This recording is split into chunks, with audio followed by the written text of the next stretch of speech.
Assalamualaikum warahmatullahi wabarakatuh. Perkenalkan, nama saya Daniar Ajeng Argandini dari kelas 12 IPA MA Bilingual Muslimat LU Sidoarjo. Di sini saya akan menjelaskan tentang tantangan pendidikan di pandemi COVID-19. Ikuti penjelasan ini dari awal sampai akhir ya. Di sini saya juga akan menjelaskan tentang tips agar tidak malas belajar online.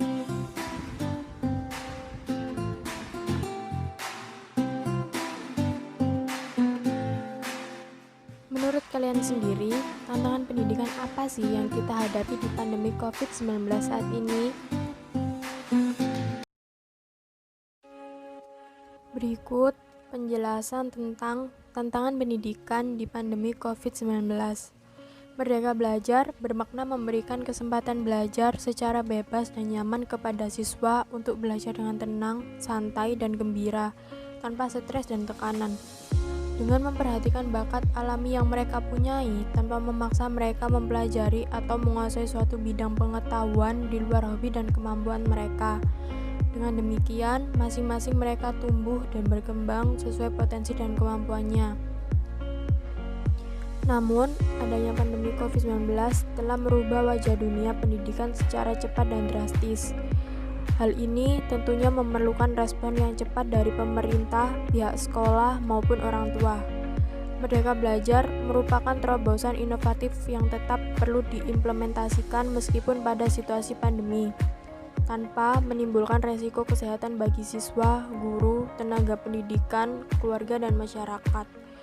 Pembelajaran jarak jauh atau PJJ merupakan salah satu opsi dalam memutus mata rantai penyebaran virus corona, sehingga sekolah tidak menjadi kluster baru penyebaran virus.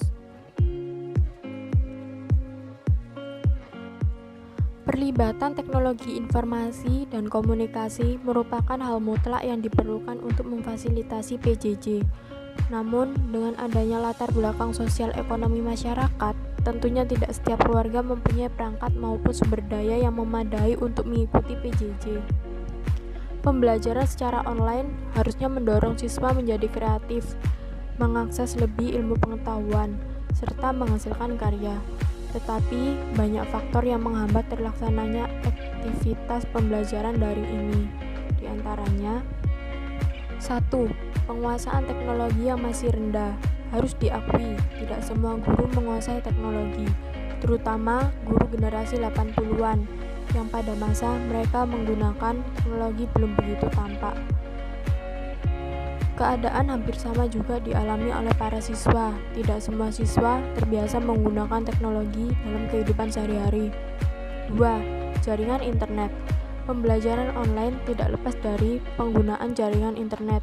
Penggunaan jaringan seluler terkadang-kadang tidak stabil karena letak tempat tinggal yang masih jauh dari jangkauan sinyal seluler. 3. Biaya jaringan internet yang sangat dibutuhkan dalam pembelajaran daring menjadi masalah tersendiri. Kuota yang dibeli untuk kebutuhan internet menjadi melonjak.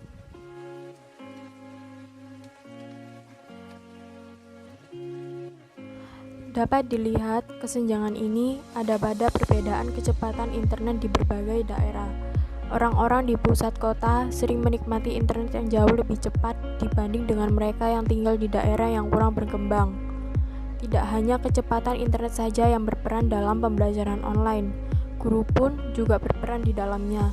Ketika murid dan guru terpisah oleh jarak, menciptakan hubungan antar keduanya menjadi hal yang semakin penting.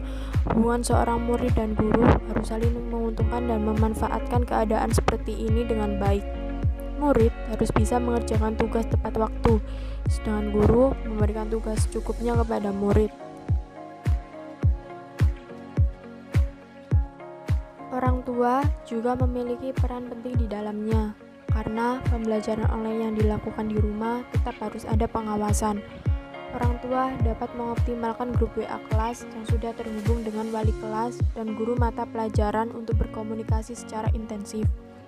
Bagi orang tua yang tidak bisa mendampingi anaknya belajar karena ada tanggung jawab bekerja atau pekerjaan rutin lainnya, sebaiknya membuat kesepakatan dengan anak agar mereka memiliki tanggung jawab penuh dalam penyelesaian kewajiban belajar.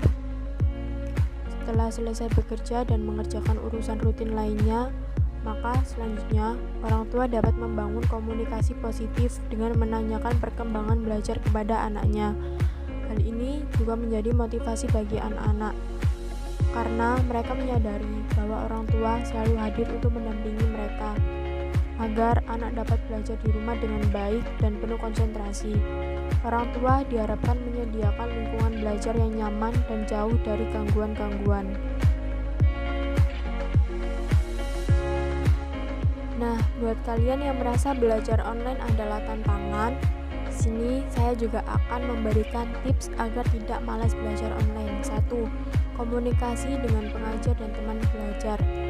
Meskipun belajar dengan jarak jauh dengan pengajar, bukan berarti kita tidak ada komunikasi dengan guru dan teman. Kita harus tetap berkomunikasi untuk menanyakan tugas atau deadline tugasnya. Kita juga bisa membentuk grup chat khusus untuk membahas tugas yang diberikan selama proses pembelajaran. Dengan adanya pembelajaran daring, bukan berarti kita bebas, bersantai, dan menunda tugas yang diberikan. Tetapi, kita juga harus tepat waktu dan tetap bersemangat mengerjakan tugas sesuai dengan perintahnya, sehingga kita tidak tertinggal dengan pelajaran yang diberikan. 2. Ciptakan hubungan orang tua dan anak yang baik. Saat anak belajar di rumah, peran orang tua sangatlah penting. Meskipun orang tua tidak bisa menemani anak saat kelas online, orang tua harus tetap bertanya bagaimana pelajaran tentang hari ini, apa hal sulit yang dirasakan hari ini. Dari situ, anak mendapat perhatian dan menjadi semangat. 3. Mengelola waktu dengan baik. Atur waktu belajar agar kita tidak mengulur-ngulur waktu dalam mengerjakan tugas yang diberikan.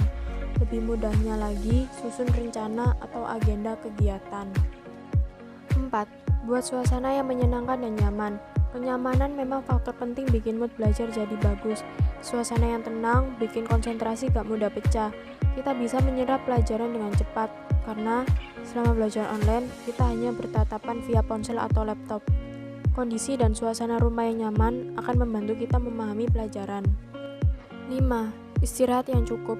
Meskipun belajar online di rumah, kita harus tetap istirahat yang cukup dan menghindari stres.